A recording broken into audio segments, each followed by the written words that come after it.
Speaking of sabotage, bro, marami tayong pag-usapan. Of course, it's always a pleasure to touch base with you. I was hoping to actually catch up with you kahapon, kaso I missed my flight the other night. Apparently, AM siya, hindi siya PM. But mahabang story, and I think that comes with a very hectic schedule. And of all places, no offense, I got caught in New Delhi. And my goodness, it's so hard, bro. It's so hard kasi in I think it's across India, there's a new rule right now, bro. Hindi ka makapasok sa airport unless you have a valid ticket. So let's just say late ka sa ticket mo and you want to rebook the ticket, good luck. You cannot even go inside. So the Oh, whole wow. yeah, so for 24 hours or so, I was just scrambling to get a new, and then sarado, there's no ticket representative inside. Oh my goodness, it was so hard. It was just so hard. So I'm just saying Indian people are great people, amazing food, everything, but sobrang mekos-mekos yung mga rules and regulations. And then yung transit, pag nagta-transit ka, you have to take out every single wire in your system. Every single coin. So I started the year in Japan, smooth, effortless, no tanggal shoes, no tanggal belt, nothing. And then I ended the year travel. Pinakamahirap. So I'm sorry if I really look super mekos-mekos ngayon because it was a very stressful past 48 hours or so. But I'm glad that finally nakahanap kami ng ticket. Sayang pa naman, yung nawala was business class na hindi ko naman binayaran. So I had to get a Oh. new one. Ouch, ouch, bro. That was so since hindi na business yung ang gamit natin, mukha na tayong warag lalo. But brother, let me just tell you this before we start today. One of the greatest pleasures of what we're doing here in podcasting is actually collaborating with folks like you, bro. I really appreciate that. And shout out dyan sa mga supporters and followers natin on Reddit. Marami ka rin palang fans sa Reddit, Kristan, ha? Pag may mga questions, sino yung mga favorite YouTubers, ganon. Usually your name comes there, also yung other friends and bloggers natin and yours truly. And just let me make it absolutely clear for the 100th time, wag nyo na i-etsosera na bakit wala akong collab with someone else or some other people. I am open to collaboration for to anyone. I have no idea, right? Bakit people are making big story out of nothing. And then of course, Ronald Llamas and all, we always make kanchaw and all, but all of us are great friends. It's Kristan, it's Christian, it's Mark. So it's a small community, So please lang guys, I love your support and passion, but don't make echosera. There's really nothing. I'm 100% to collaborate with everyone, including the great pleasure of working with you, bro, Chris, at least once a week. People really look forward to. Kasi may mga nagme-message, ano ba nangyari sa yan na-stranded ako, kaya ganun, yung pala, yung time namin yung ano mo ni Kristan. How are you, brother? Sorry, ang daldal ko, I just wanted to give a No, background, no. bakit mukha akong warag lalo than usual. Yeah. Kaya pala hindi ka nakapag-shave, ano? Yeah, I look bad, man. Yeah, yeah. Pero okay lang yan. At least you made it. And, normally nga, nangyayari na nga itong mga usapan natin on Tuesday, hindi na nga Yeah. Monday. So, Yeah. nasasanay na rin yung ating mga viewers on the Tuesday night that we have this collaboration. At tama ka naman dun nga, no, na mahirap nga kung nagmamarites sa mga tao at naghahanap ng mga kung ano ng mga kwento, ng mga may issue. Alam po nyo, lahat tayo, we're on the same side. We're on the side of Yes. truth. And we're on the side of critical thinking and making sure na makita yung mga katotohanan at lumabas yun eh. Yun lang naman. So between us, there should be no issues. And that's the thing. At the end of the day, yun ang ano naman natin eh, yun ang labanan dito eh. Who are we fighting for? We're fighting for the country at saka para sa ating mga kababayan. Yun lang yun. That's it. Absolutely, bro. And I just want to also add this, a plug-in ko lang. Actually, the good thing I realized, and I'm sure you have insight on this, bro, no? We're not fighting actually over the same audience. Napansin ko, there's such a huge ocean of audience there. People hungry for good conversation. I know, people are annoyed by my Trump antics or Abuja story or whatever. But I hope people also understand kasi unfortunately, medyo grim yung topics. And sometimes, of course, there's certain complex ideas I want to make more relatable. So, kung may mga antics here and there, I hope people understand it's part of the, it's really part of the job, right? That sometimes you have to experiment and push the buttons and push the boundaries. So, but nevertheless, thank you so much, including sa Reddit community, bro. I think those are like, parang medyo mga Bitcoiner ang mga Reddit, di ba? They're very free-spirited, ayaw nila ng corporate takeover. It's a very interesting community, the Reddit.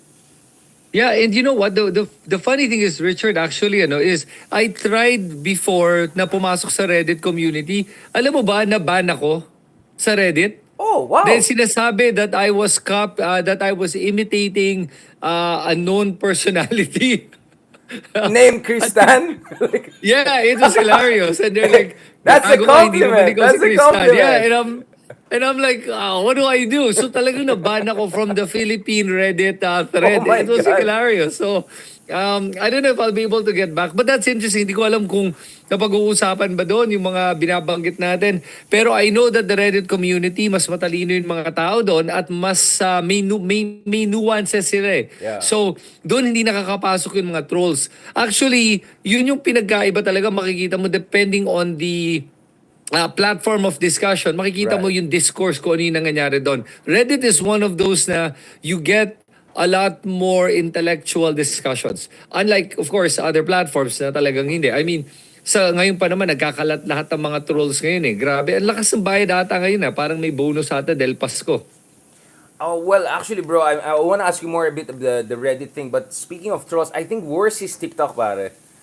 So, Yeah. first time ever, yan, I filtered na the comments. Kasi it's too much na, bro. I mean, Oh, wow. it's too much. I mean, from me, I mean, you know how much bashing I get on Twitter and all. But, sabi ko, eto, bastusan na to, parang binabastos yung guest ko. I mean, it's too much, bro.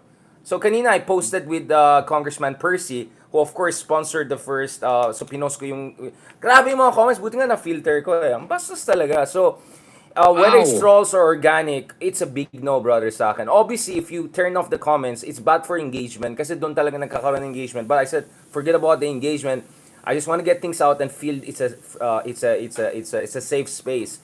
So honestly, brother, the frontier now is TikTok. And I'm still not sure how much we should fight the TikTok because thanks to you, thanks to Christian, thanks to Mark, whatever, I think a couple of us are doing well on YouTube. So at least the YouTube community. I mean, I got to know it actually on Reddit how people are so happy that there's you, there's Christian. I mean, yours truly to a certain degree. Now we're providing an alternative to all these quote unquote vloggers. Of course, we're not talking about real bloggers. We're talking about everyone knows. But parang yung labanan ngayon, TikTok. You're gonna shift to TikTok, bro? Do you have a Alam mo, TikTok? yeah, the thing is kasi for me, nahirapan talaga ako to be able to convert the content from YouTube to TikTok. Kasi when we do these conversations, they're nuanced, long Yeah. conversations. In TikTok, the attention span is limited to about a minute and a half to, sabi mo ng 2 minutes max. And if you have content that's longer than 3 to 4 minutes, I don't know if the algorithm does not favor it. So, and plus, hindi ko alam how much of it do the audience listen to. And tama ka doon, yung mga comments sa TikTok are talagang bastusan. Yeah, Ngayon bastusan sa akin talaga. naman kasi, alam mo, pag yung isang mga comment na kukuha ko, let's say, is bastos na comment o nag-iinsulto lang, well, it says more about them than it says about me. Number one. Number two, marami na rin namang nandoon na nagde-defend ata from what it Yeah, looks yeah. like. But I do admit na kailangan pa natin lakasan yung content na sa TikTok and make our voices be heard there. Nakakatamad lang kasi when in YouTube naman, we're monetized and YouTube takes care of us. Sa Yes. TikTok kasi Wala. free for all, but kailangan natin gawin to bilang serbisyo para sa ating mga mamamayan. So maybe what we can do is come up with content short form and Yeah. mga basically bullet points on why things should or should not be happening in the Philippines. And I admit medyo hindi ako ma-active masyado sa TikTok but because of this conversation, sige, I will commit to being more active on TikTok at maybe once in a while magla-live na tayo on TikTok. Isasabay na natin yung live na to on TikTok para dumami palalo yung mga makarinig sa ating mensahe at makapagbago ng isip. Yeah, I've been doing live on TikTok but I think much better pa rin yung reach pag kasi ganitong oras is low time in TikTok eh. Unlike YouTube, this is the Oh, high time. Yeah, iba yung traffic hours, bro. During days, oh so wow. you have to post in early afternoon to late afternoon. Yun yung traffic. Iba yung game. Remember, bro, I remember some of yung mga unang videos na nakita ko sa yung naglalakad ka dun sa mga pink rallies. Tapos Oh parang yeah. yun, benta yung ganun, bro. Gawin mo yan. Yung mga 1 minute, 2 minutes lang. So, or pwede mo sabihin, kahapon nag-usap kami ni Richard. Ito yung mga tatlong guys. Ito yung mga tatlong big issues na na-realize ko. Unang-una, ganito, 2 or 3. Lagyan mo ng konting captions and overlay.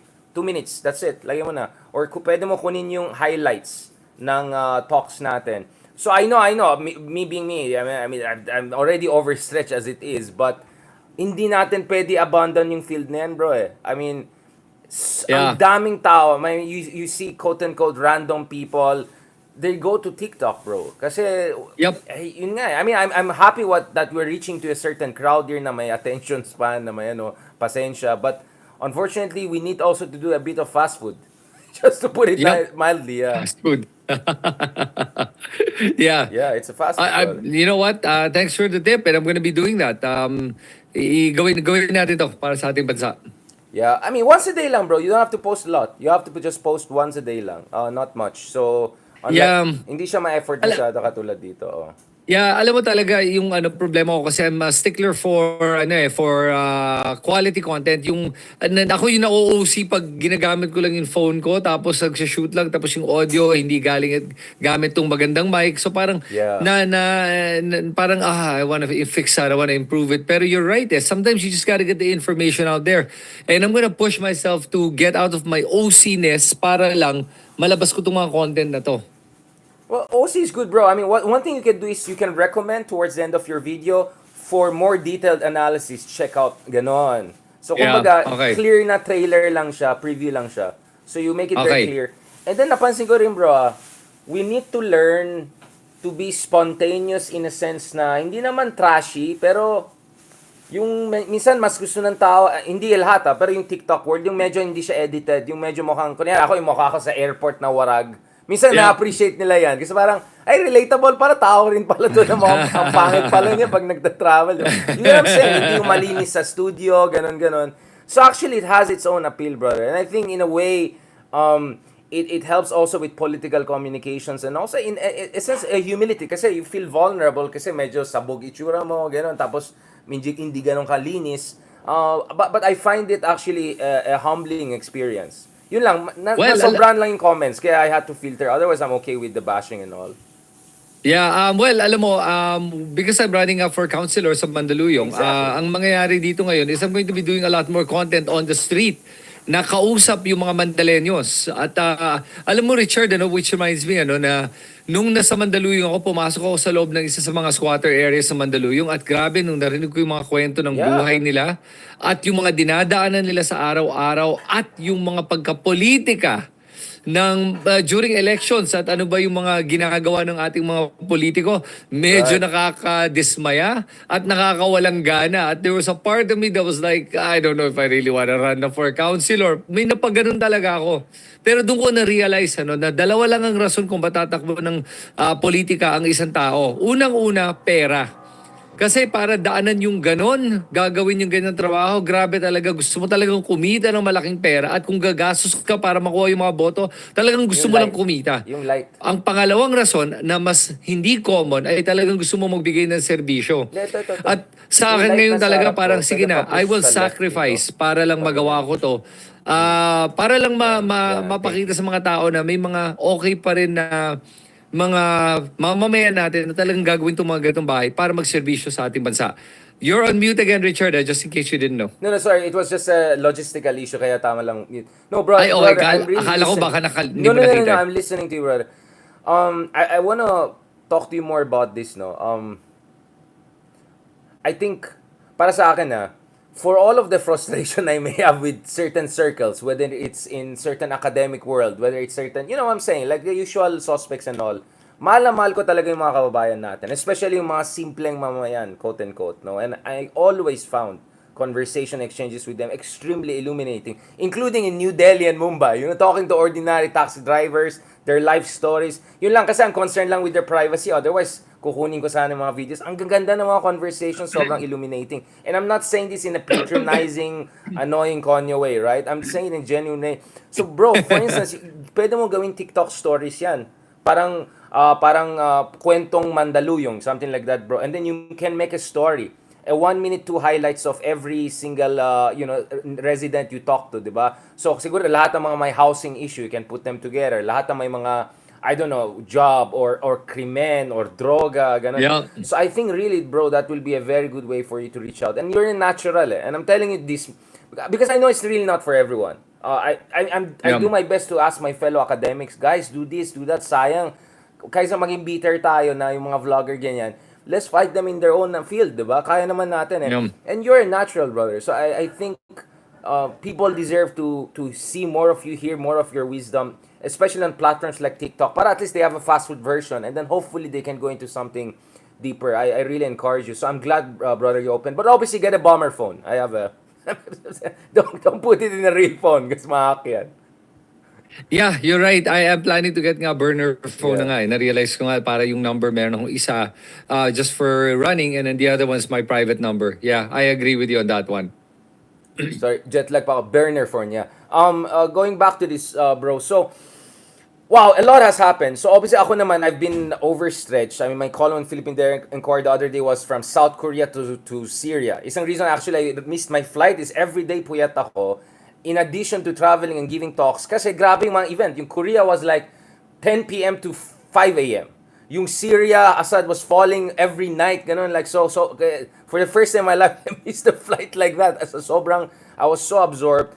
Ako naman bro, for me, I think we have entered an age of uncertainty, no? Talagang all of our basic assumptions about everything is falling apart, no? Whether it's US elections, whether it's, Duterte versus Marcos, whether it's dictatorships in the Middle East, whether it's South Korea. You found the South Korea one crazy, didn't you? I mean, South Alam mo, Korea, I saw your question, di ba? Yung sa pinost ko, yung history ng South Korea, grabe. nakakagulat yun na hindi ko talaga in-expect na every president ng South Korea, 10 out of 13 Yeah. of the presidents were either imprisoned, pinatay, or na-impeach. Na grabe talaga, sabi ko nga, ano ba yan? Ganong kalakas, ganong kalala ang korupsyon? O ganong kaganda ang sistema nila, nahuhuli nila yung korupsyon.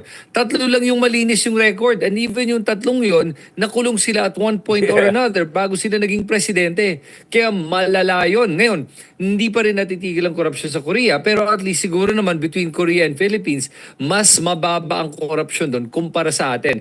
Pero alam mo kung nag-succeed yung military ng Korea na nakapasok sa parliament, ay nako, good luck talaga because South Korea remember, Samsung is South Korea, Hyundai is South Korea. They manufacture a lot of mga, computer and technology products. Talagang malalala talaga tayo nito. So, I'm so happy na magagaling yung mga parliamentarians ng South Korea at natigil nila to. At problema nga ngayon, hindi na-impeach yung presidente ng South Korea. Dahil kahit may ginawa siyang mali, yung mga party mates niya, hindi siya gustong i-impeach. Which is weird.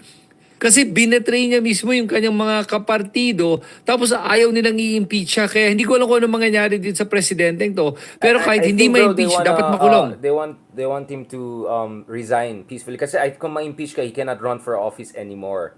So baka mag-suicide mode na yan, di ba? So I think for a smooth transition, speaking of suicide, actually may mga president nag-suicide sa. Meron din silang parang seppuku style like Japan, no? Although no offense to Korea, I know you're very different from Japan. We don't need to go into that. But meron din silang history na ganun, no? It's the most hostile country to ex-presidents. Akala natin Philippines, Korea is next level.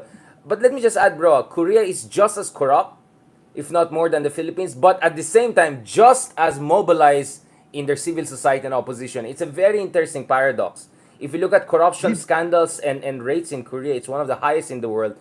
But the corruption, brother, goes into factories, industries, capital formation, creation of jobs. The Samsungs, they're very controversial family. They're an oligarch, essentially, the chaebols. But they create technology, they create jobs. So it's not that they don't have corruption. They have what economists call efficient corruption. It's not that they don't have oligarchs, they have good oligarchs, quote unquote. It's a very interesting paradoxical case. Even China, bro, ang dami, di ba, corruption cases in China. Oh, yes. But the money Absolutely. goes to factories, jobs, manufacturing. So that's where Philippines is behind it. Not only don't we create jobs, the money goes to, I don't know, Pogo or like Swiss bank accounts or whatever. Yeah. So that's a very crucial distinction, brother. May I ask, sorry, did you say that South Korea is as corrupt as the Philippines? Are you talking about these are hard quantitative facts that you're mentioning? So quantitatively pareho sila sa corruption sa Pilipinas, ganun kalala? Especially if you look at Korea where they were at our stage of development, when they were at per capita of around 4 to 5,000. Korea now is around $25,000 if I'm not mistaken, up to 30. So when they were at our level, bro, Korea was horrible in corruption. In fact, even up to Wow. $10,000 to $15,000. Look at the Daewoo. Remember there was a car before Daewoo? It used to be my Yes. crush car once again. Grabe yung scandals doon. Yung Samsung, grabe yung scandals doon, bro. They have also one of the highest rates of industrial accidents dahil hindi tinutulungan yung mga trabahador. Kaya nga 'di ba yung movie ng yung mga movies na Korean, whether it's Parasite or yung mga Squid Game, Yeah. it's all social realism eh. It's about the brutality of competition in South Korea. It's a kind of a very survivalist, workaholic society. Kaya some of the best philosophers come out of Korea. Yung, especially if you read the book The Burnout Society by this Korean philosopher based in Germany. Fantastic work. So again, there's so much road that again, I'm not saying corruption is good kasi may mga fools who twist what I'm saying. What I'm saying is there are different forms of corruption. In fact, there's a fantastic work by this Chinese economist in Johns Hopkins University. She's a good friend of mine, si Yuan Wen. She has this book called The Chinese Gilded Age, comparing China today with US 100 years ago, when US was also very corrupt, yung mga Gilded Age barons, and yet US was still growing. So the tragedy of the Philippines, brother, is that hindi lang, we have both a combination of corruption and incompetence in our leadership and businessmen. And the corruption doesn't go into parang Standard Oil, di ba? Corrupt siya, but Yeah. i-consolidate niya yung business. Ganon din yung Samsung. Sa atin, hindi pare. Walang innovation, walang Yeah. investment. So I'm not saying corruption is good. I'm just saying we got the worst kind of corruption and the worst kind of incompetence. And that's the tragedy of the Philippines development compared to our Yeah. neighbors. Actually, tama ka doon, ano? Kasi if you look at it, ano, yung mga pinakamalalaking mga developments that happen any other country in the world, there's corruption happening Yeah, exactly. to be able to create these massive manufacturing or industries or new territories building. A good example is Malaysia. Sa KL, may bago silang area doon. Ano ba yung tawag doon sa area na yun? Yung parang bagong area, they're Putrajaya? calling it the... Putrajaya, Yes, so... yeah. Putrajaya ba? Basta yung may bagong building doon, yung pumunta kasi akong KL noong time na yun. And Right. in this area, it's like they call it the BGC of Kuala Lumpur. And they've got these massively tall buildings na grabe, ang gaganda talaga. And then if you look at the history, it was based, the money came from a very corrupt family that built it and wanted to create this new city. So, yung mga ganyang kwento is a lot eh. Kasi think about it, if you were an honest businessman, hindi mo itataya o isusugal ang ganyang kalaking Yeah. pera, billion-billion, to create these very ambitious projects. The only people that are willing to do that are people that got money in an illegal way. So tama ka doon that at least kahit papaano, kahit na mali yung paraan ng pagkuha ng pera, nilagay niya yun, syempre gusto din niya kumita sa negosyo, into this new city. Yun yung crown jewel niya. And it's one of the most, one of the best cities in KL to go to. Ang ganda talaga nun, the area na yun. Yeah. And that's because of corruption. Yung 1MDB, di ba? Yung kay Najib Razak. It was Oh, one yeah. of the biggest scandals. And yet, you see Malaysia is a progressing country. Again, may mga nagko-comment, are you saying corruption is good? Like for the nth No. time, of course it's not good. What I'm saying is, the reality is that when countries are moving up the ladder, growth is not created in an equal way. And there are always going to be insiders who have access to capital, access to politicians, not to mention politicians who have also access to capital and business and all, and nakakaroon ng incestuous relationship. This is the story of capitalism. You don't have to be a Marxist analyst to understand it. It's an empirical study. Now, even a lot of our Yep. neighbors' corruption is huge, huge. Now, I don't want to get banned from Singapore, but Singapore is an interesting case. They themselves are not corrupt. But a lot of money that is stolen by corrupt politicians in Indonesia is parked in Singapore. Singapore is a parking lot of a lot of dodgy money. That's the reason why whether it's China, it's Indonesia, by one estimate, Yep. $200 billion from Indonesia that was stolen during Suharto, whatever, went to... So Singapore's progress is actually a result of this divestment or capital outflow because it's a safe place for these oligarchs parking their money there. So I'm just saying the reality is much more complicated than just kung walang corrupt, walang mahirap. Dapat maintindihan natin bakit may corruption. There's nothing in the DNA of Filipino to be corrupt. All countries were corrupt at one phase, and there are a lot of countries. I mean, US is a deeply corrupt country. I mean, look at the lobbying groups. Politicians there are basically, a lot of Congress people are just responding to lobbying groups. Just study the law. That's legal corruption. I'm not for it. I'm against. I'm just saying, let's not just be moralistic. Let's also be empirical. Meaning, fight corruption, but also fight the roots of corruption.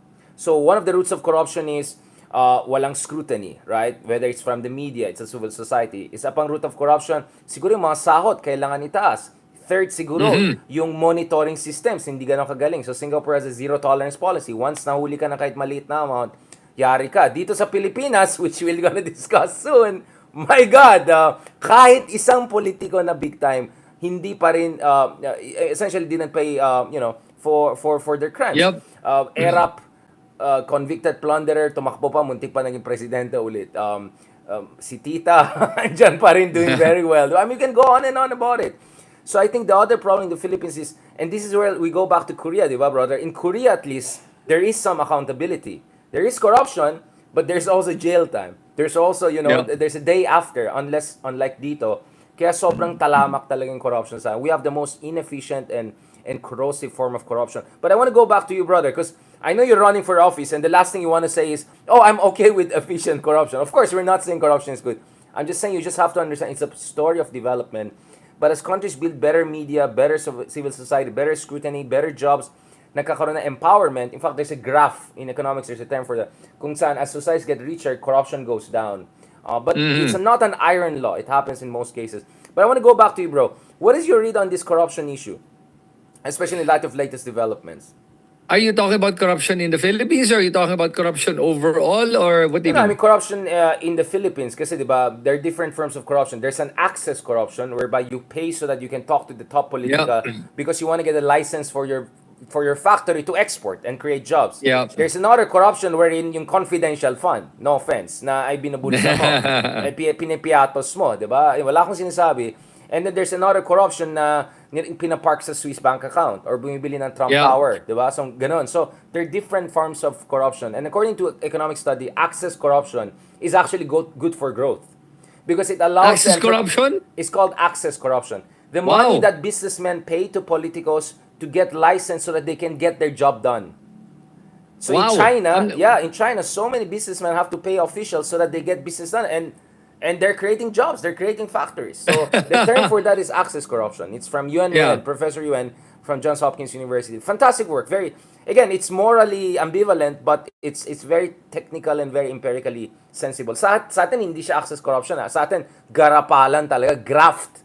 It's graft. Yeah. Talagang kunin mo lang pera, ilagay mo lang sa bulsa mo, yun na yun. At saka hindi lang yun, harap-harapan yung corruption dito. Like, wala nang delikadesa eh. Like, they're literally doing it in front of everyone. Tapos, parang wala silang pakinanga na itago yung kanilang korupsyon. At yung paggastos nila ng korupsyon, alam mo yung malala din sa Pilipinas. Tama ka dito, Richard eh.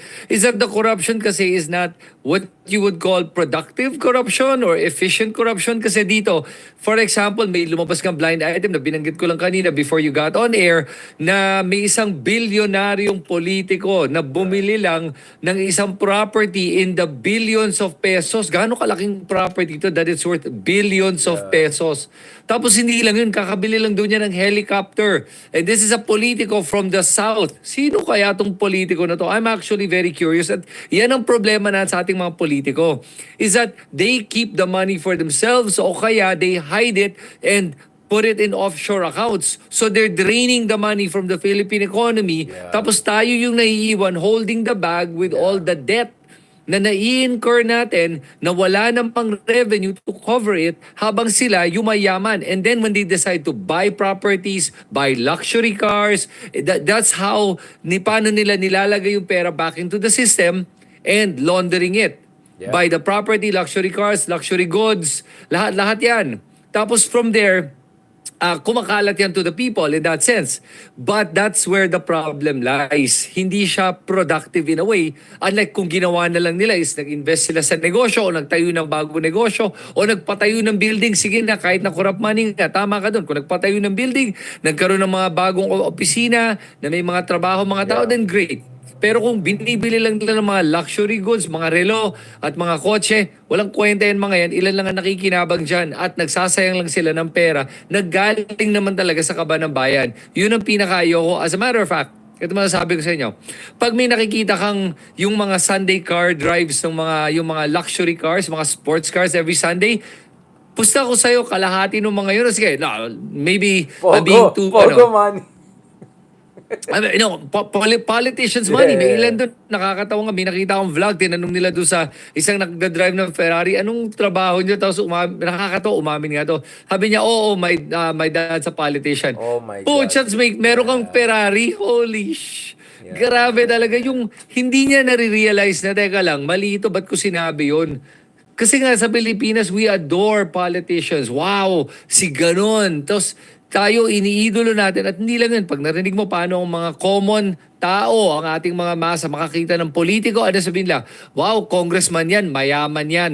O, di ba? Ganun But I magsalita. want to Uy, ask you on that, bro. That's a very good point you raised. Kasi we keep on talking about corruption from supply side, meaning yung mga politiko, mga businessmen, ganun. But I know this is a bit uncomfortable, but I think that kailangan natin harapin tong issue na to. Meron talaga tayong culture of corruption kung saan sinasabi natin ayaw natin corruption and then umaasa tayo sa mayor na bayaran yung funeral, yung wedding, lahat-lahat. Saan sa tingin mo kinukuha ng mayor yung pera na yan, di ba? Saan sa tingin mo kinukuha yung congressman? Yep. When libo-libong taong tinutulungan nila, obviously it's not from their private wealth. No one is that rich or no one is, unless you're a Bill Gates or Tata family, di ba? So, I think people, kaya nga minsan, bro, one cynical read is, ayaw lang natin ng corruption unless tayo nag-benefit dahil si mayor tinulungan tayo sa, kasi wala tayong healthcare system na maayos, wala tayong social security system. So a lot of time, again, I'm not justifying it, a lot of times politicians become the welfare state, right? And then during elections, ang laki ng gastos nila. So you create incentives for corruption Kasi you're making politicians your welfare system. And then umaasa ka pa na vote buying. Kikita ka ng 15,000 per person elections. So parang kumbaga, I'm not saying it's the same level of culpability. But I think we have to accept my culture of corruption tayo. It's not like these politicians drop from moon or Mars. Kababayan natin, kadugo natin itong mga politiko na yan. And we kinda help them to stay there. We enable them to stay there. So we need to deal also with the culture of corruption. And lahat tayo nagmamalinis. That will not solve the problem. We are part of the problem. We have to deal with this. yeah. And right now kasi, remember the corruption goes in all levels down to yung pagbabribe ng police. Alam mo, di ba kasi sometimes pag nahuhuli ka, gusto mo man bribe, you're part of the problem. Yeah, And exactly. Parang wala we've nang all done problema. that. Yeah. Di ba? We've all done that. And that's the thing So, Richard, you're on mute again, by the way, if you didn't know this. I didn't want to interrupt you, so you just let me say lang my... No, I'm just saying exactly. Yung parang ayaw mo ng problema, bayaran mo ng 500 yung driver, yung ano, para mata... Di ba? Yeah, that's You're corruption. enabling corruption. You are enabling Yeah. that culture. And I want to add, Richard, that here's the problem of ayuda, the ayuda system. Alam mo nyo nakakatawa dito, yes. mismo si VP SARA, sinasabi niya yan ang problema kina Speaker Romualdez, yung ayuda system. Ano kaya mo ginawa niya sa confidential funds niya? Ano yung sinasabi naman niya, nagbibigay siya ng mga medical assistance at kung ano, ayuda yan. At sa totoo lang, lahat sila ganyan, kaya dapat itigil na itong mga ayuda system na to. Dahil itong ayuda na kala nyo natatanggap nyo libre, hindi libre po yan. Merong kapalit yan. Ang kapalit yan, pagtaas ng bilihin natin. Kaya tama na tayo sa ayuda system tung nanlilimos tayo at magtrabaho na lang tayong lahat. Mas mabuti pa yun at mas makikinabang pa tayong lahat pag gawin natin yun dahil productive siya. Pag kumikita ka dahil sa trabaho, hindi nanlilimos ka o humihingi ka lang. Alam po nyo, naiintindihan ko po kasi yung mga tao na pag kumwari nga, meron silang problema sa yung burol o kaya sa medical care, maghihingi sila. Pero pag wala pong ayuda system, alam po nyo, hindi na po nyo kailangan humingi sa inyong governor o kaya sa inyong kongresista. Pagpunta nyo sa ospital, bayad yan. Pag-education, bayad yan. Yung mga libro nyo, tama yan. Yung mga daan natin, tama yan. Socialized housing, magkakaroon kayo niyan. Yun ang mangyayari kung wala na tong ayuda system na to dahil pupunta yung pera sa mga tamang departamento ng ating gobyerno para magawa yung tamang trabaho. Kaya dapat talaga, ngayong eleksyon na parating na itong 2025, huwag tayong aasa sa mga ayuda na pag sino magbibigay ng pera sa akin, yan ang iboboto ko. As a matter of fact, Richard, yun ang gagawin ko. I realized I am not going to yung magbibigay and kasi I mean it has to come from my own pocket. I'm not gonna do it. I'm gonna tell the people, boboto nyo ko dahil as counselor, gagawin ko ng paraan para mag-improve ang buhay nyo. Pero kung tingin nyo yung parang pupunta ako dito para mapuntahan nyo ko para sa mga ayuda o pumunta sa mga burol o sa mga kasal, baka hindi ko magagawa yon pero sigurado ko magagawa ko para sa inyo is paglalaban ko kayong lahat pagdating sa council, sa local council at gagawa ng mga proyekto na makakatulong talaga sa karamihan. Hindi lang sa isa-isa, pero sa karamihan. Maraming pwedeng ma-improve dito sa Mandaluyong. Dapat systematic, institutionalized, 'di ba? Kaya nga Yon. dapat may socialized system ka in terms of, in terms of healthcare, in terms of Yep. education, para hindi personalized. Doon nagkakaroon ng corruption eh. Dapat dumaan sa Yes. sistema 'yan. Oo. Andiyan yung Yep. buwis At saka natin tama eh. ka, tama ka doon sinabi mo, personalize yun. Kasi tingin nila, basta sa akin ako nakakuha, wala na akong hindi. Yeah. Let's make it institutional on an institutional level. And some of the ideas nga I have that I'm going to hopefully be able to implement, at sana naman, syempre pag maging parte ka ng council ng Mandaluyong is, kailangan makisama ka sa mga, sa mayor at sa mga iba't ibang mga konsehal. At as an independent, sana magagawa natin yun. At tingin ko Yeah. naman, pag makita naman nila na maganda yung proyekto at makakatulong sa mga sa mga Mandalenyo, baka naman magawa to. At may tiwala naman ako sa ating mga politiko na gusto pa rin naman nilang tumulong. Naghahanap lang siguro sila ng konting incentive in terms of, o kaya konting push lang to say na, o sige, gawin na natin to ngayon. I-recommend kita bro doon kasi I recommended to I wrote a column sa Philippine Daily Enquirer before na si Magalong, Vico Soto should work together. So meron itong Mayors for Good Governance. I think it will be a good addition to that in terms of local government officials. Hopefully, kasi sa Baguio, okay pa rin naman kami. Kahit, at least, position ng mayor namin, we won't do things the usual way. Again, no one is perfect. We can have a long conversation. But the reality is that at least there's an effort and recognition. Now, we have to do things, let's do it the clean way. Meaning, idaan mo sa sistema, idaan mo sa, di ba, institusyon, may departamento, may ahensya, hindi yung personalistic. Diyan nagkakaroon ng corruption kasi unahan yan, palakasan yan, alam mo na yan, diyan pumapasok yung patron-clientelist political system yan. And that's actually, brother, that's part of political modernization. Ang pagkakaiba ng mga modern countries katulad ng Sweden at mga less modern countries at yung mga nasa gitna is yung iba personalistic, kaya ang daming corruption, ang daming kung ano nangyari. Yung iba very systematic, kaya maayos, alam mo na, di ba? You know what is your right, alam mo saan pupunta yung buwis mo, nakikita mo. So, for instance, I have relatives in Norway, for instance. Mataas ang buwis sila, bro, but everything is free. College is free, healthcare is free. Yep. He doesn't have to worry about anything in his life. No emergency fund, nothing. Because taken care of the state niyan. And nakikita niya saan nagagamit. Now, no country is perfect. Even Norway or Sweden have their own problems. But for me, I rather have that than itong umasa ka na lang sa governor, mayor, and all. Because you're breeding a culture of corruption. You're enabling a culture of corruption. Because that money has to come from somewhere, brother. And you're right. Sana you will be a kind of a lightning rod for that approach. But you're also a lightning rod, brother, for in terms of itong mga expose na nakikita natin. So, since last week we talked, brother, ano yung mga nakikita natin development? Ito, meron ng binuking si Congressman Zia, I interviewed him on my TV shows. Itong Sally at saka si yung paras yung signature. What's going on there? Yeah. So, okay. So, ngayon, 'di ba, nag-umpisa yun with Mary Grace Piatos, tapos nagkaroon ng Kokoy Villamin. With Kokoy Villamin, the issue was, it's the same name, different signatures. And then, may lumabas itong Sally na to, at Different saka name, Sheila. same signature, yeah. If I remember correctly, Sally and Sheila, Yes, silang Sheila, dalawa, Sheila. Sorry, same. Sally. Yeah, so Sally and Sheila have the same signature pero different people apparently.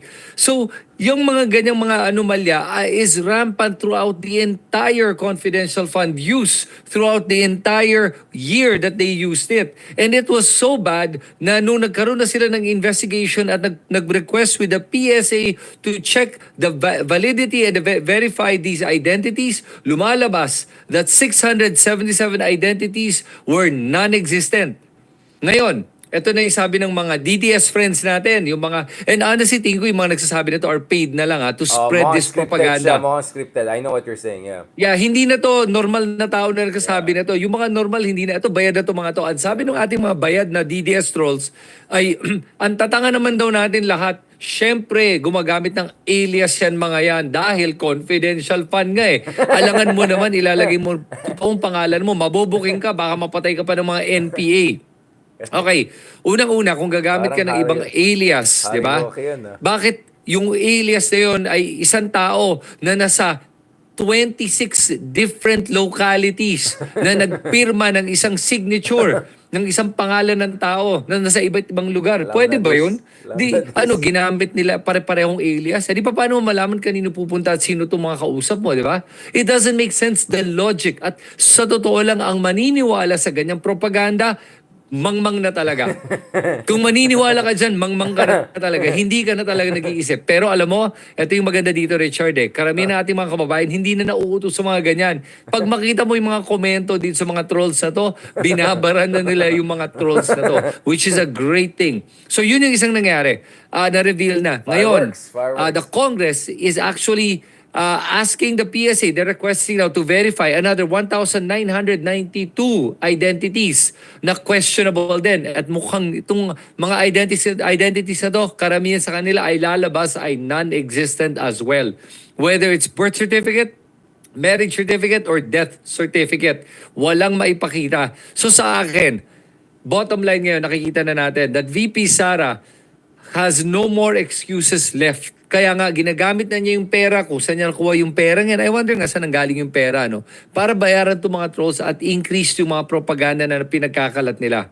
But the difference now is, Congress is now preparing a bill to be able to go after all these trolls at mga troll farms. Kaya kung isa ka sa mga bayad, humanda ka na dahil baka ito na yung panahon mo na makukulong ka na sa bilibid. That's Baka where we're ito at right now when it Chris, comes to baka this. ito ng panahon na kailangan natin i-announce yung mga pangalan. Itago natin sa pangalan. Just kidding. Yung iba nga pare, hindi lang bayad trolls. Medyo bayad pa sa ibang bansa yata. Medyo, Oh, yeah, exactly. Alam na natin yan. Medyo may national security aspect nga. Yeah. Alam mo nga sa totoo lang gusto ko na nga gawin no. Maybe we'll do this ano. Let's start a thread on Twitter or on X, sabihin natin ilista niyo lahat ng mga bayad, tingin yung bayad na trolls. Oy, Lagay grabe. niyo lahat Sabi sila. nila, Tulfo Brothers na tayo. Trial by publicity. My God, alam mo sa akin anong pinagsasabi nila trial by publicity? Sa akin simple lang naman Tignan mo yung mga accounts na to. May isang account nga dyan na nakita ko na supporter siya ng Pilipinas pero nakalagay supporter din ng China. Sus Mario Josep talaga. Kaya alam mo talagang hindi nag-iisip tong mga to At saka sa akin palagi ko hinahamon. Etong mga trolls na to pwede nyo kong insultuhin, walang problema. Sige, pakita mo sa akin Facebook mo at mukha mo. Magdebate tayo ng maayos. Hindi nila kaya. Hanggang insulto lang ang kaya nila. Yan ang bottom line. Kaya alam kong troll talaga yung mga yan. Ngayon, when it comes to confidential funds, ito pa yung mga interesting. Basically, the last hearing on confidential funds, Richard, in-itemize na nila lahat ng mga findings sila. At dito nakikita na nga natin na wala nang kailangan gawin Wala nang hearing dahil na-booking na talaga tong si VP Sara sa kanyang mga ginawang katiwalian. Wala na. Kahit na hindi na nga siya kausapin ngayon, obvious naman na talagang siya ang mastermind dito. They actually use the word mastermind to be able to label Sara Duterte with regards to the confidential funds. It's bad, dude. It's really bad. Again, just to be consistent dito sa position ko dito na, I mean, ako naman, I think there's a reason why na unfortunately mga ilan sa ating mga kababayan ay willing to buy into this mga Harry spin style na, because on one hand, it's the whataboutism na naman na approach, di ba? Naalala mo yung sinabi ni Sarah, 150 million, wala lang yan, maliit lang yan. Ang nakawan ngayon, billion. Parang mga ganun, di ba? Ba't pa namin nakawin 150 lang, di ba? So one of the things I keep on hearing from some of the support of DDS is, galit na galit kay Sarah, hindi naman malaking amount yan, tignan nyo nga si ganito, ganyan. So it's always that whataboutism logic they use para to protect their side. The other thing is, kayo kasi mga taga Manila, di ni that's how things are run in, Mindanao, medyo iba yung situation doon, emergency, national security, kaya ganyan. What do we say to that kind of response, brother? Now, in fairness, I don't think it's mangmang, it's something else, right? Basta it's not mangmang. It's well, you can call it willful ignorance, but it's not like helpless ignorance. It's something else, right? Yeah. So, okay. So, with regards to that, alam mo, for the people that are saying, nga, dapat i-check nga talaga yung mga iba pang confidential funds, I totally agree. Alam mo, I think they should check the President's confidential funds because that is massive compared to the OVP and the DepEd. to the tune of 4.5 billion pesos per year. So umpisahan natin ang Yeah, investigasyon sure. sa tatay ni Sara Duterte, yung author at nag-approve at gumawa nitong 4.5 billion na confidential fund ng presidente nung panahon niya. Dahil bago naging presidente si Digong Duterte, yung confidential fund ng presidente ay nasa 500 million Yeah, lang. kay Aquino, very small. Very small. At yeah. hindi lang yon. Konting mga departamento lang ang may confidential fund nung time ni before Digong. Digong Duterte was the one who created this confidential fund and abused it to the tune of mga, if I remember correctly, over 27.5 billion pesos nung term niya. Sa kanya pa lang yun ha. Tapos idagdag mo yung confidential fund ng mga iba't ibang ahensya na hindi naman kailangan ng confidential fund. Tama talaga, umpisa natin yung investigasyon, buksan natin at tignan nga natin kung saan ni Duterte, Digong Duterte, ginamit yung confidential fund na yan.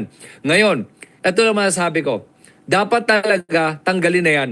At dapat, kung ang Kongreso seryoso sa kanilang trabaho bilang power of the purse, Right. they should take out the confidential funds even of the president. Kasi Richard, alam mo, kahit na presidente yan, the president has a higher confidential and intelligence funds even compared to the military, the AFP, the Navy, the NBI, the DOJ. Hindi Mas malaki ma-justify pa yung... yan. Hindi ma-justify. Yeah, hindi They talaga. don't have, they don't have what it takes to make use of that. And they're not made for that. Hindi yan mandato, Yes. hindi ito yung specialization. I'm for funds but to national security.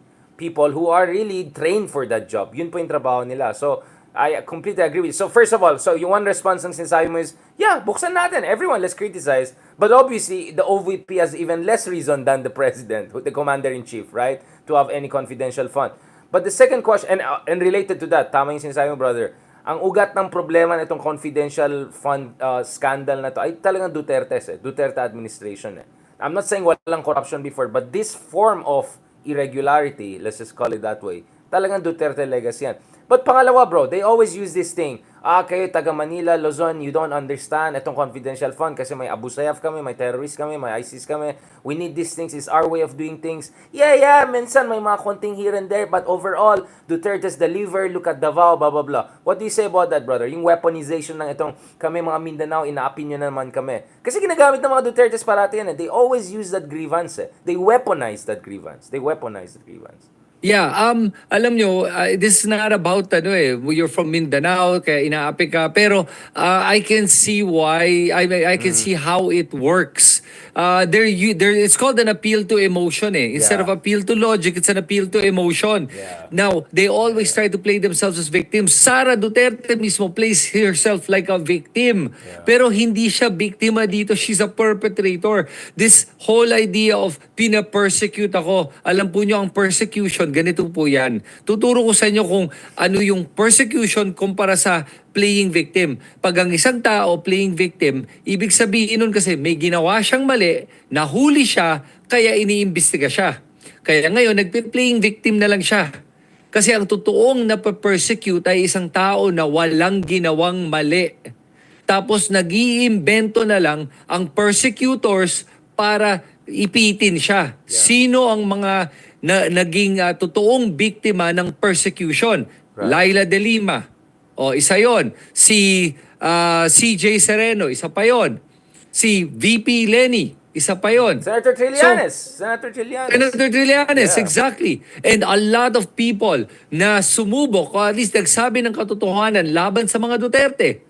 Yan ang na-persecute. Kaya wag nating sasabihin na, please, sila pina-persecute. This is not about Mindanao or Luzon 100%. or Visayas. We are all talking about the one entire Philippines. Huwag tayong papayag na i-divide tayo ng ating mga politiko. Depende kung saang lungsod tayo galing. Pare-pareho tayong mga Pilipino, yun ang alalahanin natin. Ang Absolutely, pinaglalaban brother. natin ay ang Pilipinas. Absolutely. Alright, yun ang bottom line. At saka, Richard, masasabi ko lang, by the way, idadagdag ko lang na may mga trolls na nagsasabi dito na nakikita daw yung pangalan. Sige, ganito po, kasi sa YouTube hindi nyo ako pwedeng i-message o magtatag kayo o magko-comment. Comment kayo sa akin, o sa ex ni Richard or sa akin with your name. And sige, makipagdebate tayo. Tignan natin kung kakayanin nyo at kung ano ba mga punto nyo. Kasi sa akin lang talaga, wala ka na masasabi. Bottom line, uno mong kailangan tanggapin na si Sara ay corrupt. Doon tayo mag-umpisa. And everything else pag-usapan natin. Okay, kung gusto mo sabihin ang lahat ng mga politiko corrupt, pwede din naman eh. Hindi naman Fireworks! ako Fire nagdi-disagree shot! eh. 'Di ba? We're not disagreeing with them. All we're saying is this. May nakitang corruption, bakit hindi natin tutukan at tapusin to? One, Yeah. pag matapos to din, tignan natin yung iba. Yeah. Okay, why not? Pero wag niyong sasabihin na pina-persecute si Sarah at wala siyang ginawang mali. Tanggapin niyo muna may ginawang mali. Oh, yun lang yun. And then let's talk about everything else. Pero kung nagumpisa tayo sa premise na sasabihin niyo wala siyang ginawang mali, wala na tayong pag-uusapan. Yun pa lang kasi bulag ka na sa katotohanan. At sa bulag ka sa realidad kung ano ba yung nangyayari sa ating bansa at anong ginagawang kalokohan ng mga sinusuportahan nyo. So, as long as we can agree on that, let's have a debate. Otherwise, what are we debating for? You're not based on reality. Right. Yun yun. Yeah, absolutely. I mean, hopeless case yung iba. But marami dyan sa gitna na medyo, syempre, emotionally torn, let's just put it that way. Dahil, of course, believe pa rin sa mga Dutertes, galit sa... So, first of all, thank you for clarifying na we are against all corruption and all forms of corruption by every side, period. At the same time, I think, yeah, we have to be realistic. You have to start somewhere, right? Because if everyone is gonna investigate everyone, magpa-paralyze yung estado natin. Like what happened in Brazil, yung 2014-15, the president got impeached, the vice president got impeached. In the end, they got Bolsonaro. I mean, it's crazy. I am all for, exposing corruption. But we have to start somewhere. And ito rin, may hangganan din naman ang kasalukuyan na administration. Pagtapos na sila, balikan din natin sila. Unfortunately, because mahina pa yung institutions natin. But we have to do this step by step by step. The reason I'm saying this is because people are... Bro, this is essentially the narrative of DDS na tayo daw, mga pinklawan or pink, ay essentially nag-uniteam na daw tayo kay BBM, tapos persecute daw natin mga kawawang DDS na to na makabayan, na bayani na ganun. Parang yun yung rhetoric nila na we're enablers daw of BBM, which is a completely ridiculous stuff. I mean, how many vlogs we had on PhilHealth scandal, on Maharlika Fund, whatever. But yun nga, that's their narrative, bro. So we have to really, sa pool natin talaga itong false narrative, fake narrative nila, na just by mentioning what SARA is doing potentially wrong, that we're pro-BBM? And what kind of idiotic thinking is that? Na it's either or. Why should everything be either or? I don't understand. This false binary is nonsense. Yeah, that's the problem. Everything for a lot of people are black and white. Alam mo, hindi black and white po ang mundo natin. There's a lot of gray area. Kaya nga importante that mapag-aaralan mo yung mga yan at not everything is mutually exclusive. Yes. Okay? Not because 100%. one, therefore the other. Yeah. Yan ang hindi naiintindihan ng mga tao eh. Kaya nga actually, for me, by the way, mas mababanggit ko lang may mga ibang BBM vloggers that have invited me to have a discussion with them live and I'm willing to do it because for me, sinabi ko naman alam mo hindi tayo magkakasundo on some things pero as long as we can talk. Right. I think we can find a common ground. Naniniwala ako doon. Yung pinagkaiba lang ng mga yon, kumpara doon sa mga ibang sumusuporta sa mga Duterte is walang common ground dahil sila hindi na nila sobra ng bulag sa katotohanan to mga to eh. Now, for the ones that are saying na walang hindi guilty si Sarah dahil bakit hindi mag-file ng kaso? Well, guess what? An impeachment case has been filed. Dalawa. Apparently, mukhang magkakaroon pa ng pangatlo. Hindi lang yon. Ito lang ang problema nga natin. Ang problema sa Pilipinas ay ang hustisya ay hindi tunay na gumagana. At nakikita naman natin na ang lakas ng impluwensya ng politika sa ating judicial system. Ang nakakatakot dito, Richard, I honestly don't have any hope na mako-convict si VP Sara for impeachment and her impeachment case sa Senado. Dahil pag nakita mo ang ating Senado, my God, it's a joke. Hindi na based on facts at integrity and the truth ang ating mga senador. They're gonna be biased, they're going to be partisan, at it's about political alliances rather than the truth. Hindi nila pinoprotektahan ng bansa natin, pinoprotektahan nila ang kanilang mga kaalyado. Yun lang yun. Kaya I don't have a lot of faith in this impeachment process. I wanted to end on a more positive note, pero balikan ko yun para sayang din. Let's just it out. Do you think this is the worst ever Senate? Because some people are telling me who are in the Senate campaigns and all, Richard, don't worry, it's gonna get worse in the next one. I said, yes, I know, but I mean, at least may mga matatalo na mga malalaking pangalan. I mean, if you look at the latest surveys, it looks like two or three big families may not make it to the next. At least they're gonna be. It's that bad that like.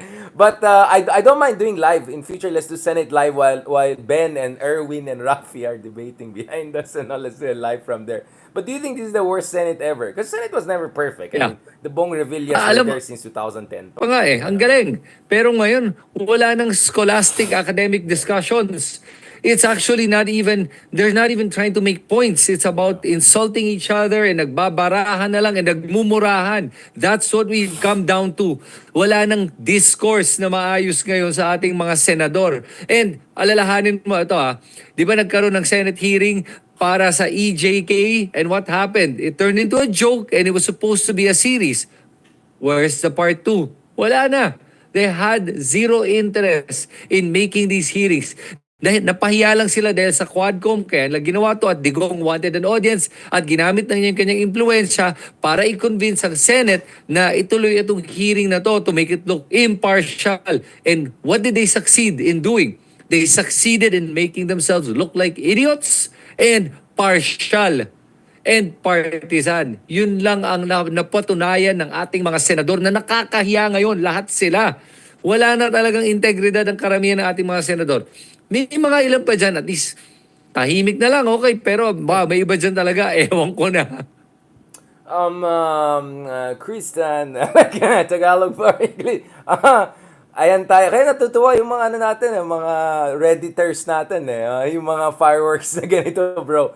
On the last part of our conversation for the, I mean, I really appreciate it. I think at least napag-usapan natin yung 50 Shades of Corruption, right? That there really certain forms of corruption which are way more corrosive than others, and then there's certain way of corruption that still allows a country to grow, even though it's morally reprehensible. Going back to this, bro. So what do you see the way forward? If you don't think the impeachment thing will work, what do you see going forward from here? So the good thing is, nung in-interview yung mga QUADCOM, not the QUADCOM, excuse me, the Committee on Good Government and Public Accountability, tinanong sa kanila, will you guys be filing cases? So they were very clear that they really did the hearing in aid of legislation. So they're going to be proposing new legislation kung ano ang, how to be able to prevent these types of abuses moving forward. But on top of that, they will be recommending to the DOJ to file particular cases against certain individuals, including the chief disbursing officer and possibly the security officers of VP SARA and also Sara Duterte herself. These are criminal charges that are going to be filed. So beyond impeachment, meron pa ito ngayon na posibleng mangyari. I really hope the QUADCOM, excuse me, not the QUADCOM, the Congress will push through with this recommendation. Pero that's all they can do is recommend. Bahala ang DOJ kung magsasampa sila ng kaso o hindi. Is it the DOJ o baka ombudsman nga Because this is in relation to their duties as government officials. So baka ombudsman to. Ang problema natin nga is the ombudsman is also partisan. But so, on the way out. But the good news but is on the way out, on the way out. So one of the things I wanted to mention is it's important to watch sino maging next ombudsman because that could tell you a lot about not only yung saga ng mga Duterte investigations, impeachment, but also whether President Marcos Jr. is really serious about being a more reformist version of a Marcos rather than, you know what I'm saying, okay, I mean, connect the dots. So, yeah, well, let's watch the ombudsman carefully also, yeah. Were there any particular names being thrown around that's most likely? Or what? I've been hearing names but baka you might know more about this than I do. I suggest everyone to check the column by my good friend si Buchan from sa Philippine Star. It's a very good one. I can forward the link to that. It's a very good one. So there are a couple of ideas about. As I said, I'm watching very carefully. Buchanko, sorry. Watching carefully. Buchanko, right? Yeah, sorry. It's the jet lag. Kanina yung burner phone, sabi ko bomber phone. I'm sorry, not perfect. It's the jet lag is still there. So Buchanko, I really suggest you guys check that. Thank you so much to Bu for that fantastic piece. And then, yes, I think, ako naman, bro, I've been saying this for a long time. Sara Duterte as the vice president has no absolute immunity. She can be charged criminally if talaga may evidence siya. And you can disqualify her. And from my reading, you disqualify Sara tapos ng Duterte dynasty because they have no one else to offer. at the Yeah. national level, not competitive. Baste, he couldn't even hold on to the mayor's office, the data to come in. Polong, seriously, he might not even win against Mig Zubiri. Mig Zubiri, sorry. Mig Nograles, ayan na tayo. Right. Sorry, it's all the jet lag, sorry. Mig Nograles. So, I'm just saying, Sara is the best shot for the Dutertes to come back as a vice president, but also as a future presidential and potentially president. So, even a criminal charge could. I've been saying this for past 3-4 months. Reading yung ruling or yung interpretation ni Menardo Guevara when he was Justice Secretary during Digong and looking at potential impeachment of Leni Robredo. So now that's coming back to hunt them, right? Medyo bilog talaga mundo in that sense for them. So that's one option. And tomorrow we'll be having Senator Trillanes also on our podcast to discuss yung mga options na yan moving forward. So as I said, interesting times. Hopefully some important development. But I don't know if you saw it. I had the Congressman Percy, Sir Danny here kahapon on our show, little show, and he was quite optimistic na the momentum might be there to at least put pressure on some of these senators to behave, right? To get their Yep. act together. Kasi ang worry here, bro, is baka after elections, lalong walang leverage si BBM sa mga senators na yan. Because by that time, sorry, nanalo na kami, wala akong pa sa'yo. 2028 na, in a year or two, you're lame duck. I don't think that 100% that argument works, but some believe that that could be a limitation if umaasa na lang tayo na after elections na lang mangyari yan. But in the meantime, bro, we have to do just what we have to do, right? Let's just expose what's wrong. Let's mobilize political support. Oh, last point, brother. What do you think about religious groups getting involved now? Because what we saw last week is Yep. that was the first time I think na quite explicit yung position na there. Yep. Interesting but explicit but still in a quite a medyo subtle in the sense that we agree with the president to disagree with the impeachment of Sara. Right. It was The- it was well formed, but but that was quite explicit nevertheless. Well, actually, Richard, I disagree. It wasn't explicit. It was the most confusing statement ever. Kasi kung even yung mga Marcos loyalists that rally just last weekend, wasn't it? Nagpunta sila doon sa EDSA Shrine. Tapos doon, pinakita nila yung suporta nila kay BBM and they wanted Sara impeached. At kahit daw sila mismo, nagtanong ako na live stream I did sa mga BBM supporters. Sabi ko, gusto ba niya ma-impeach si Sara or ayaw? Sabi nila, gusto nilang ma-impeach. Hindi nga sila nag-agree sa sarili nilang presidente na wag i-impeach si Sara. Kaya etong INC ngayon, ang nakakatawa, I heard, now correct me if I'm wrong, ay hindi na itutuloy itong rally na gagawin nila. Mukhang hindi na matutuloy. And honestly, I think hindi na ito matutuloy. The way I read it is because I think they realize they're not going to be able to get the numbers to make them look good. It might make them look bad. It might expose them as wala na talaga silang political leverage like they used to. I think that's why hindi na ito tutuloy. Number one. Number two, it could also be that they realize, nga, ang gulo ng position natin. We support Marcos not to impeach VP Sara at mapanganib ang buhay niya. Like, what a stupid position. And it doesn't make sense. And even the people that are supporting the Dutertes don't understand kung ano ba yung But pinaglalaban. what if that was exactly why BBM said what he had, so that he gives plausible deniability? Plausible deniability is Yeah. everything in politics, right? Like you give an off-ramp to all sides. BBM kind of gives himself an off-ramp, gives them an off-ramp. Ako, basa ko rin dito is, baka kasi you also roll the dice, and this is dangerous because there are other groups with a very different thinking and they're also big, including the Catholic Church, who might be on the other side of this equation. What if they get mobilized? Then medyo ibang usapan na yan, di ba? Well, alam mo, I think at this point, the Catholic Church does not have a mobilizing figure like tulad ni Cardinal Sin noong panahon ng 1986. Yet, right? But I Yet, think they're right. building new generation, whether it's Davide, Yeah. our new Cardinal Sin now just beatified in Vatican. Ako bro, I agree that one reason lumakas itong mga ibang sects na yan is because humina yung Catholic Church political influence throughout the decades. But my sense is the Duterte years, yung drug war killing, ano yung institution na tumutulong talaga doon sa mga pamilya ng mga biktima? Catholic Church. Sino yung mga Yes. humaharap sa mga kapulisan, kay Duterte in a way? He Catholic was the Church. Catholic Church, exactly. Now, Yes. I'm saying this as a pretty secular person, right? So, all institutions have their problems. We can have a long conversation about the Catholic Church and their history, but I'm saying, in fairness to them, during Digong's time, they held the line, they took the moral stance, and I love Pope Francis. I think his position is progressive. He knows what's going on. At the same time, of course, he still has limitations. There are conservative elements inside. But what I'm saying is, never underestimate the Catholic Church's ability to come back stronger. They're the Yep. longest running institution on earth. Nothing comes close to it. No empire, no institution has lasted as long as the Vatican Church. I'll never underestimate them. And we have great, great rising leaders within the Catholic Yes. hierarchy from the Philippines. Who knows? Even the next pope could be a Filipino, or next pope could be next Filipino. So I'm just saying, bro, maybe some of the sects should also keep that in mind. The field is much more fluid, and some of the other religious groups can also get mobilized. Not to mention other non-Catholic religious groups who are more aligned to BBM rather than SARA. Yeah. So Yeah. you're right. Maybe it's they cannot bring enough, or maybe they're wondering.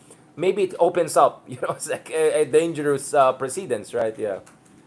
Yeah, not only that, by the way, Richard, I wanna add another color to this discussion, where, Sure. di ba kasi nga sinabi nga ni BBM na kaya ayaw daw niya yung impeachment para daw makapagtrabaho ang ating iba't ibang departamento at branches of government. Kasi yun ang ginagamit na argument ng mga nagsusupport sa posisyon ni BBM o kaya maybe supporters niya Sara Duterte na pampagulo lang daw to at divisive Yun lang nga, daw tong exactly, yun nga. impeachment na to. Alright, here's what I have to say about that. Alam po nyo, ito na naman tayo sa pag-iisip ng everything is mutually exclusive or black and white. Na pag magkaroon ng impeachment case, hindi makakapagawa ng ibang trabaho. Alam po nyo, tumatakbo po ang ating gobyerno at pwedeng tumakbo ang gobyerno kahit na po may impeachment case na nangyayari at the same time. Yung po, kaya huwag niyong iisipin na dahil may impeachment case, hindi magagawa yung iba't ibang trabaho. Magagawa pa rin yun. Okay? At saka ito nga yung isang importanteng trabaho ng ating Kongreso at ng ating Senado. Kaysa gumagawa sila ng mga kalokohan, gawin nila trabaho nila as a check and balance to the executive department. That is exactly what they're meant to be doing. Kaya huwag mong gagamitin itong argument na black and white na pag ginawa itong impeachment, wala ka na magagawang ibang bagay. May magagawa pa rin ibang bagay at kailangan gawin itong impeachment na to. Dahil trabaho yan, dahil may nangyaring kalokohan. Okay, so let's end that there. Kasi nga, hindi ko maintindihan yung mga ganyan nagsasagot Yeah, but that's Nakita why ko I lang yan sa mga disagree with the komento president, bro. That's why I disagree with the president. I felt, yes, good mga investigations, and the third impeachment comes in the coming days. Who knows? Not to mention the criminal charges also on the sides that could disqualify days. Who knows? Not to mention the criminal charges also on the sides that could disqualify Sara Duterte from running for office. Thank you so much, brother. I mean, 1.5 hours almost like nothing. It's always a pleasure to talk to you. As I said, one of the greatest pleasures of doing this is this collaboration and also flexibility. Thank you so much, bro, for always being so super patient.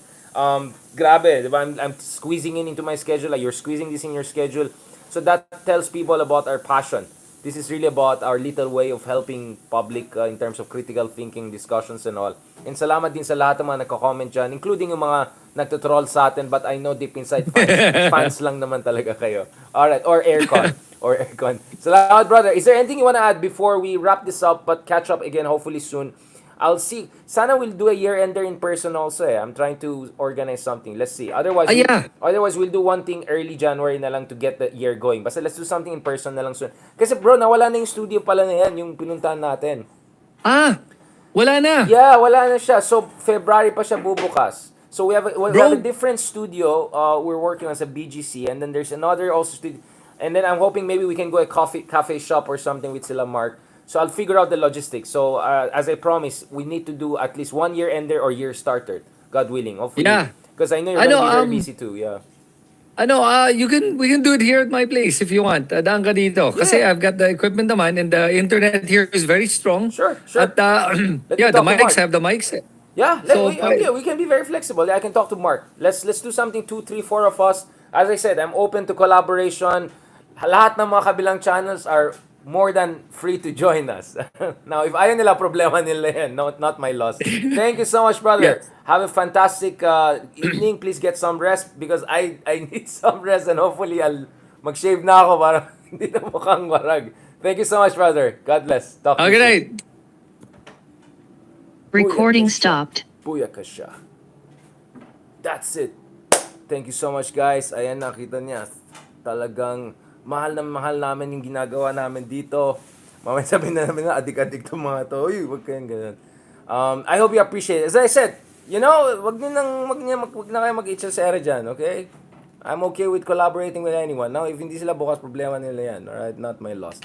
Thank you so much again, and please continue to support us on different platforms. On Spotify, tuloy-tuloy lang para we maintain. Thank you so much for your support. Top 1% in the world tayo in terms of Spotify, which is the biggest platform for anything audio podcast by far. No offense to Apple Podcasts, whatever, they don't even come close. That's the real deal, and thank you for putting us among the top 1% on earth out of more than what 5, 6, 7 million podcasts out there. To be in top 1% is really a big deal considering hindi naman tayo puti, hindi naman tayo galing sa first world, wala naman tayong budget, wala tayong production. So for me, it's a great achievement thanks to your support. Some of our episodes, and I'm very proud of this. The episode we did with Human Rights Watch, director for the Philippines, si Kaloy Conde, was in the top 0.5% of all episode podcast on Earth. On Earth. So, imagine guys, thanks to your support, we're making discussions about human rights. We're making discussions about International Criminal Court. We're making discussions about civil liberty among the most listened to podcasts out there. Ang katapat ng mga episodes na yan ay yung mga, the ranking is there, I can just show to you. Ang katapat nun yung mga interview ko sa mga bigatin na podcast, whether it's the Times of London newspaper, whether it's podcast with major American news channel. Usually, yun yung mga top 0.5%, 0.2%, 0.1%. So, para sa akin, sobrang na-touch ako nung nakita ko, especially yung episode natin with Kaloy Conde of Human Rights Watch in the top 0.5% of all podcast episodes. Not podcasts. There are like more than 5 million podcasts out there na registered. Episodes, there are like 1 billion episodes out there. To be in the top 0.5% of all episodes of hundreds of millions, if not billions, is a very big deal. I feel vindicated, guys. So for all of the hater nonsense, small time stuff, don't worry, it doesn't get into me. I like bashing back. I like putting people in their right place. I like reminding people na bago kayo maghanash, bago kayo magmaganda, achieve something first, then come back to me. And I'm not saying that because I'm not open to criticism. I'm all good with constructive criticism. But if you're just a hater, you're just making poisonous statement, you're just echoing some bitter old loser mediocre people, I'm gonna call you out because that's a bad culture. That's a third world culture, and we have to call that out. But nevertheless, none of this matters, guys, in the greater scheme of things, because the greater scheme of things is this little movement we're doing, guys, to make critical thinking, especially issues of human rights, guys. Issues of human rights, something that resonates all around the world. So thank you so much for your constant support. Actually, I want to bring it out para you guys will see it.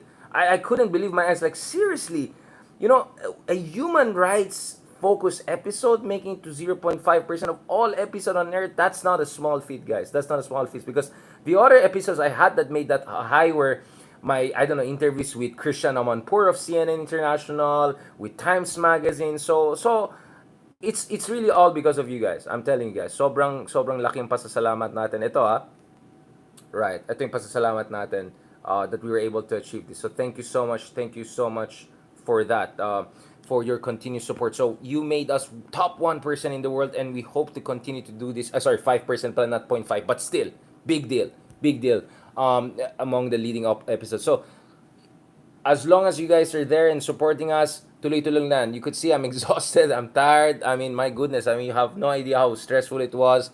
Getting stuck in New Delhi, you cannot get even inside the airport to get a new ticket. Sarado, umabot ako ng Sunday. I had to wait until Monday. I don't know if I can find a ticket. I'm checking online. Lahat puno. My goodness, everyone is getting out of India to Bangkok, whatever. All the connecting flights. Finally I was able to, pin down something. So thanks to Ma'am Judy. Thank you so much. Shout out dun sa mga travel agents and friends natin for helping us.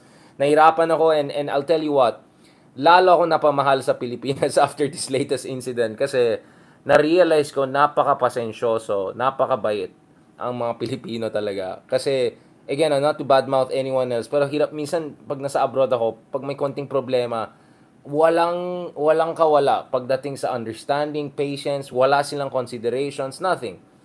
I mean, akalain mo, in the end, I had to find someone in the Philippines to help me. right? Because I was hoping to reimburse or something. Kasi business class yung kinuha sa akin. I didn't pay for it, but it was a big high level event, so everything was business class, whatever.